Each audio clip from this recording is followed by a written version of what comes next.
Welcome into the pre-match meeting. We are in the city, Chicago, Illinois. Gelehrter, Alex Stec for Chicago Fire versus FC Cincinnati. Match day 20. It's already crazy, here. Isn't it?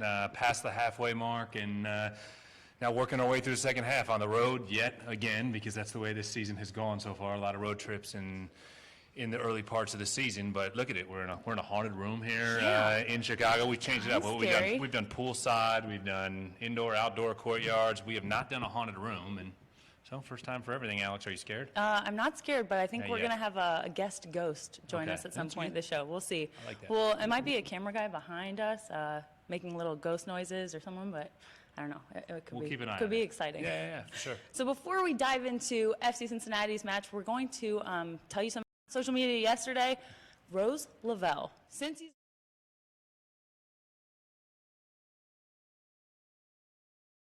do anything good recently? Yeah, last exactly. Month? I don't know. Did she score in the final? Yes. Unbelievable. Amazing. Yeah, really special, not only for the city of Cincinnati, obviously the Lavelle family, and Rose for an incredible accomplishment. Players honored afterwards as one of the top 3 players in this year's Women's World Cup, and obviously 4th World Cup crown for those ladies. They seem to have some fun. Absolutely. After they won. Did you? I want to be friends with all of them when I watch all the content that they do. Their party and their content they provided. But yeah, what a spectacular moment for Rose, and she's coming back to Cincinnati and ready to celebrate with her people. So fortunately for FC Cincinnati fans, you guys have the first opportunity to congratulate her. She's going to be at our game against DC on Thursday night. Kickoff is at 8 o'clock, but there is a party on Shakely Lawn starting at 5:30. They're opening it early, so everyone can come hang out. Naked Karate Girls are performing. It's going to be a fun time at Never Say No on Thursday. That's right. That's right. Wear your white. Who's a great club. Of course, Wayne Rooney will be there. So that's a big deal. You're already ready for the Whiteouts. I am. I'm getting ready already. That's Thursday night. But yeah, absolutely. The pre-match party over at Shakely Lawn, and then make sure you stay in your seats at halftime. I know usually that's the time you reload on beer and hot dogs and pretzels and all that kind of stuff. You got to stay in your seats and honor Rose, and then go rehydrate, if you will. And then on Friday, she's going to have, she'll be honored at Fountain Square. It's a public event. Everyone is invited, so make sure you guys come out. It's going to be really exciting. That's at noon. So we'll have lots of coverage of that, of course. Stay tuned to our social media channels. But we want to see you guys on Thursday, and then we're also at home on Sunday against New England. So a very busy weekend. But before we look ahead, let's look at tonight's match. Yeah? All right, coming up, we're going to talk about Chicago Fire. We'll talk about CHIvCIN, the last one, coming off a big 3-game, 3-point win at home. We'll catch up with you soon.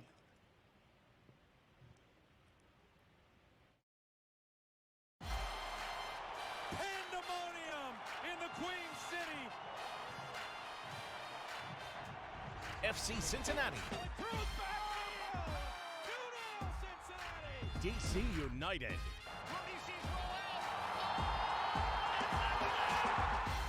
FC Cincinnati are back home at Nippert Stadium for a primetime whiteout Thursday, July 18th at 8 p.m. against the DC United. Secure seats today at fccincinnati.com.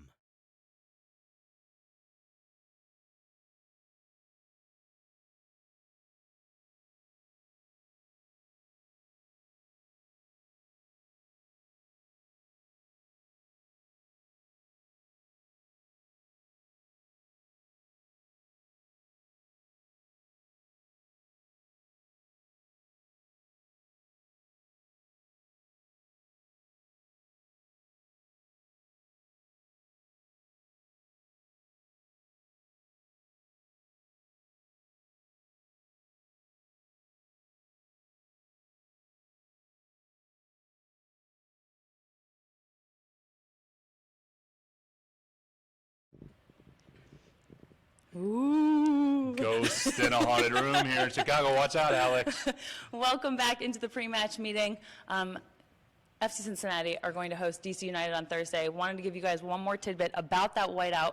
Tuesday is your chance to meet Frankie Amaya at the downtown shop. So if you go to the store, Frankie's awesome. He's a great guy. Yes. If you go to the store between now and then and you purchase something for the whiteout on Thursday, you will get 1 ticket to go meet Frankie on Tuesday. So something you guys want to take advantage of for sure. I mean, it's a double dip, right? You get white gear so for you're the set for whiteout, Thursday. And you get an opportunity to meet Frankie Amaya. Yep. Doesn't get any better than that. So tonight, FC Cincinnati taking on Chicago Fire. These two teams are meeting for the first time in MLS, but Tommy, the first time ever, their last folks. meeting. Whew, It's funny because talking to Chicago Fire people, they don't seem to remember that game. that's weird. I feel Just like over 2 years ago. I remember it a little bit. Yeah, June 28, 2017. I watched it. The night I almost gave Kevin McCloskey a black eye. I don't know if people I'd know like that to hear that story. So when Andrew Wiedemann scored, and I'm pretty sure he was on. Yeah. Of course, there was no VAR. There's no VAR in this year's Open Cup. But Wiedemann scores, and Kevin and I, because it's a national TV game, we're doing radio only, and I may have leapt a bit in the booth. I don't have major ups, but apparently I did at that moment when Wiedemann scores. And I don't remember it because I think I blacked out in the moment, but I caught Kevin with an elbow, square to the face, and he didn't tell me until a couple of days later that I elbowed he just him in sent you the a face. picture and said, Yeah, he said, "Hey, Tommy, you see thanks. this?" Yeah, this is from the goal that didn't count by Andrew Wiedemann. But what a night, right? Mitch Hildebrandt, 3 saves in penalties. Schweinsteiger was the only one who scored in the penalties of that match. Great moments throughout. Chicago really dominated in the first half, had a lot of opportunities to score. There's a Harrison Delbridge clearance, a Matt Boehner emergency clearance right at the end line as the ball was headed into the goal. So a lot of great moments, great plays that night. I think it's fair to say that that's the night FC Cincinnati really landed on the nation's map because, look, everybody was watching, right? Right. Major League Soccer fans were watching everywhere they go. Well, let's relive that night, and I think it's in a video where your group, Fourth Floor Creative, got an Emmy for. Yeah, Yeah? it worked out all right. Yeah? This story of FC Cincinnati just runs and runs. And will it never have another chapter? They've put themselves in the perfect position here. Now Janino has to score. The match will be broadcast on ESPN tomorrow night, and the club knows that a nationally televised game further proves that not only the rest of the country, but the world is taking note of what's happening with soccer in Cincinnati. You're ready to play right from the start. Okay? Same as the last game. First 5 minutes are the most important. It's all control. You get through the first 5, you focus on the next 5, and we build from there.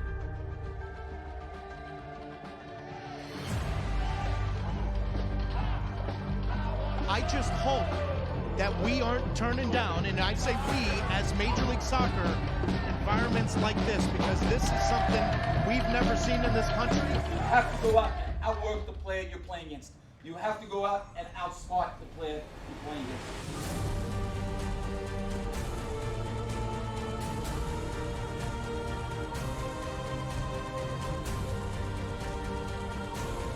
Moving to add a third. This is Schweinsteiger charting a path through. Great chance for the Fire and an emergency clearance. The shot still to be good. No idea how Harrison Delbridge gets a touch on this. Now Kunik bounce and Lampson has to make his first save in the game. But you don't hold yourself back. Right from the start. First 5 minutes of the second half are the most important 5 minutes of the game. That's it. But we've got to go out with the right energy, right from the start. Don't respect him as much as you respect him so far. Get tighter, earlier. Win the ball. Don't be afraid to play physical. They continue to beat the drum at the Bailey. FC Cincinnati will be more than happy to go in goalless. The shot! Oh, and Nikolic is denied. Now the flag has stayed down. Is this the moment for Cincinnati? It isn't, because Lampson is there to deny, of all people, Corbin Bone. The shot is on, and a big save from Hildebrandt. Biggest save from the Cincinnati keeper. Triangles from Cincinnati. They've wonderfully worked it. Oh, it's sensational! But the offside flag is up. It's not going to count. You can see it when this ball's played. I think he's on. FC Cincinnati have taken the Chicago Fire to penalty kicks here. The 25-year-old midfielder will open up this penalty shootout. Quinn has put it over the top. And Hildebrandt complete the hat-trick here against Nikolic. Nikolic is saved! He had done his homework. Enemy Josu! Nothing is getting by Mitch Hildebrandt. Quinn! Janino has to score. Janino against Hildebrandt. And Hildebrandt has done it again! It is sensational for Cincinnati. Mitch Hildebrandt, the hero, and the underdogs have prevailed once again.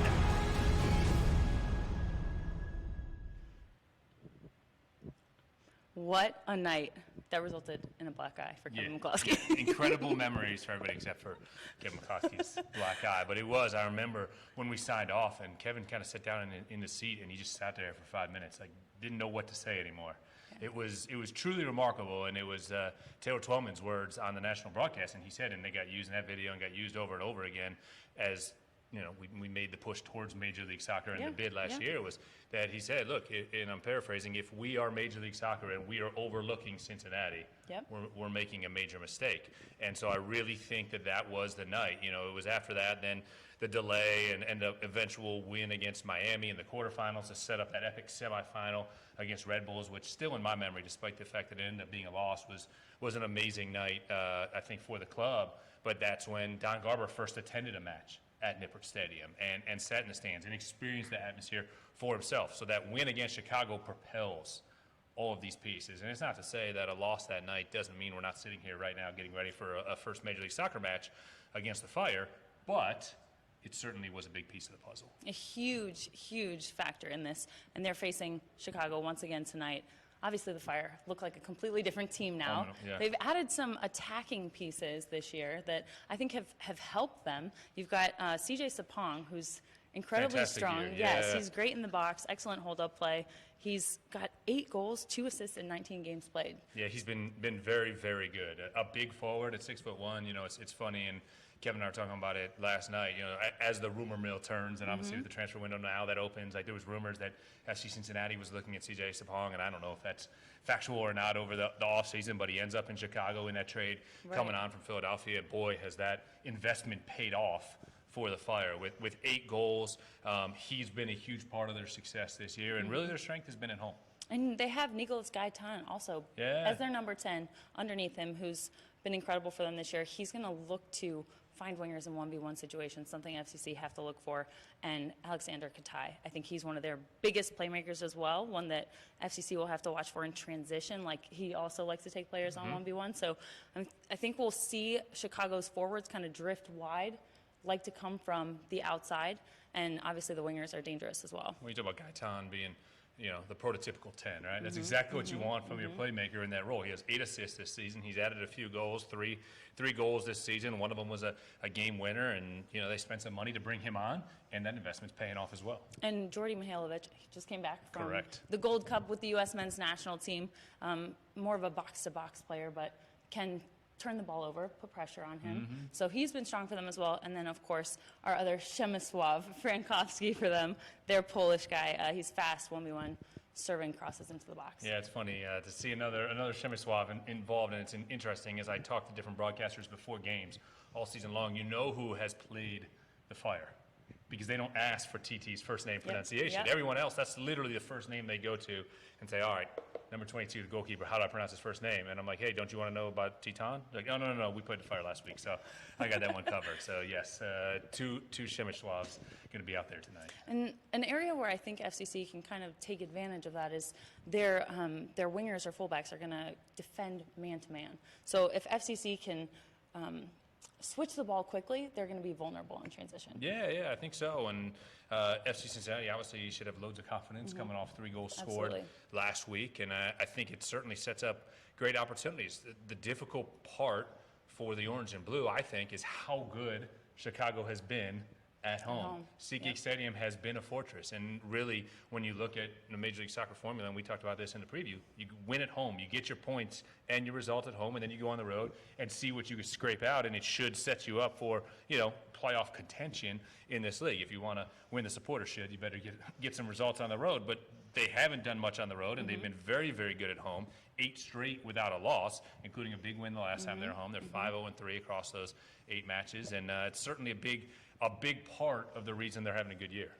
And a team that's built on playing up the middle. They'll go through the middle of the field.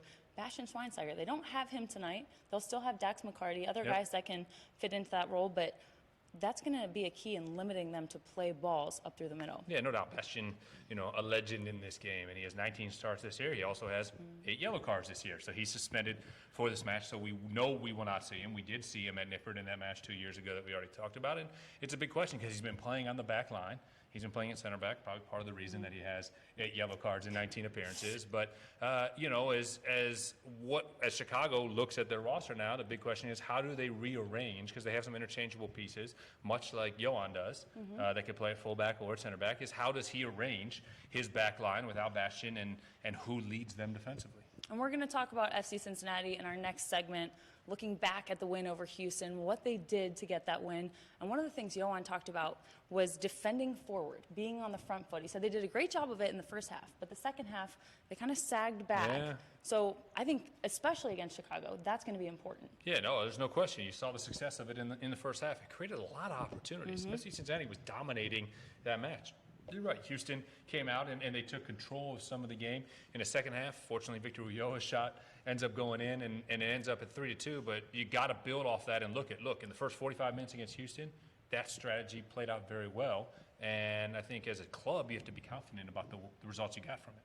So we're going to talk about Houston right after this, the recap of that match, all the details coming up next. Pandemonium in the Queen City. FC Cincinnati, Throws back heel. 2-0 Cincinnati. DC United.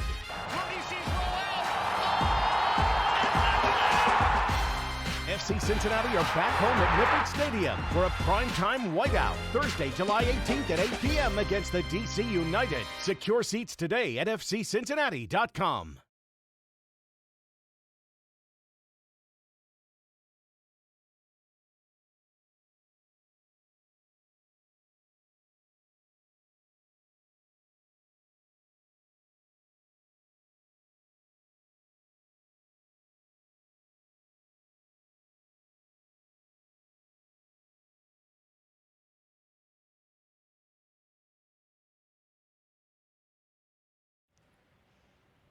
Welcome back into the pre-match meeting. Our final segment, Alex Stec, Tommy Gelehrter, if you're just joining us now in our haunted hotel in Chicago, Illinois, taking on the Fire tonight.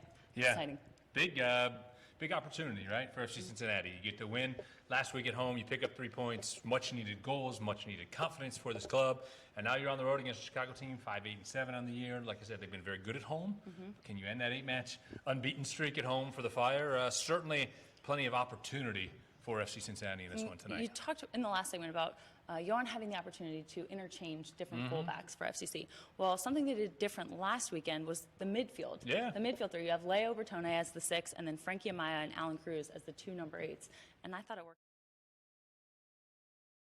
Scored, it's incredible. The first goal, Alan intercepts it in the midfield, finds Manu immediately, plays a great ball into Kakuta, and Frankie, very smart to leave it there. Yes, yeah, absolutely. And Kakuta Mane, does what he does and gets his 3rd goal of the season. But I thought Leo looked great at the 6. When Frankie had to come out of the match and Victor came on, I literally asked Kevin, I said, don't you think maybe Victor drops back and Leo moves up a little bit and they switch roles? And he's like, no, I think because Leo's doing so well in the 6, you don't mix that up. You insert Vic. Obviously, that decision paid off. That's why I'm up in the booth and not helping make technical decisions downstairs. But, I think that's what's great about now that he has all the bodies back. Remember, it wasn't too long ago. We were at Minneapolis, and there was very few bodies. There was no decisions really to make.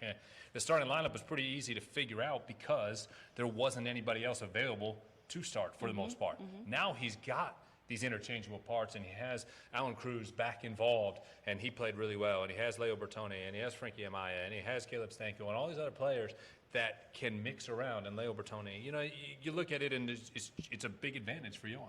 And in talking to Johan about this midfield trio, he talked about how they're more mobile, how they have more mobility offensively. They're very dynamic, and they can drop to get on the ball, but get into the spaces between the lines. These guys are aggressive defensively. You think about those 3 midfield players, I do not want my ankles anywhere near them. No.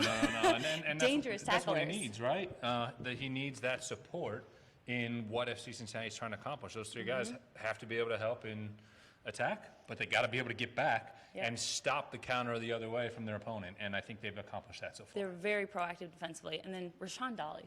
How about Congrats his to finish? him. That was amazing. Composure in that moment, especially, was sweet for his mom's birthday. Absolutely. Said he was going to score a goal for her. A Do we fantastic have any finish. more mom's birthdays coming up? I know, Because right? Alan I in love Gold this. Cup scored on his Yep. mom's birthday, and then Rashawn does the same.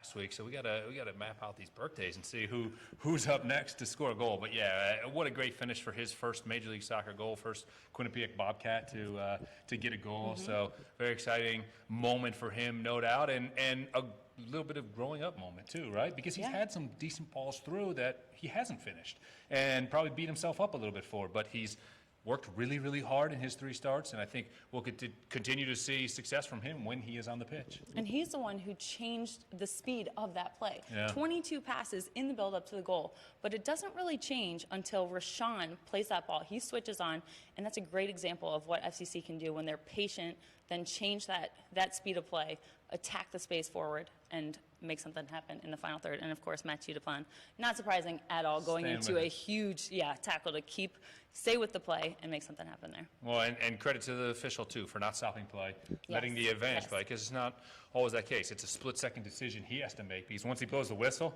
he can't say, oh, my bad. Let's pick up where we left off and let that continue. But the official made the right decision there, let the play continue, and therefore Matthew makes the play, gets it up to Rashawn, and the rest is history, as they say. Matthew and Alan getting their first assists for FCC. Yeah. And then we need to talk about Emmanuel Ledesma briefly. You know, MLS Team of the Week, good for him, 2 assists. But it wasn't just his attacking that earned him that recognition. Defensively, he was very good. He did great defensively. I thought that it was probably one of the best games that Manu played defensively for FC Cincinnati. Now, a year and a half into his 10-year playing for the Orange and Blue, and I thought that's where I was really impressed, because he got back so many times to help out defensively, and then picking up a couple assists along the way too is nice. Absolutely. Everyone loves assists. They're my mom's favorite. Shout out to Pam Stec, you know? Yeah. She always I didn't know preferred that. assists to goals, Wow. When we played, played as The more kids. you know. So keys to success tonight for FCC. What's your biggest key for them? I think remaining focused going in, right? Last time they were on the road, the focus wasn't there.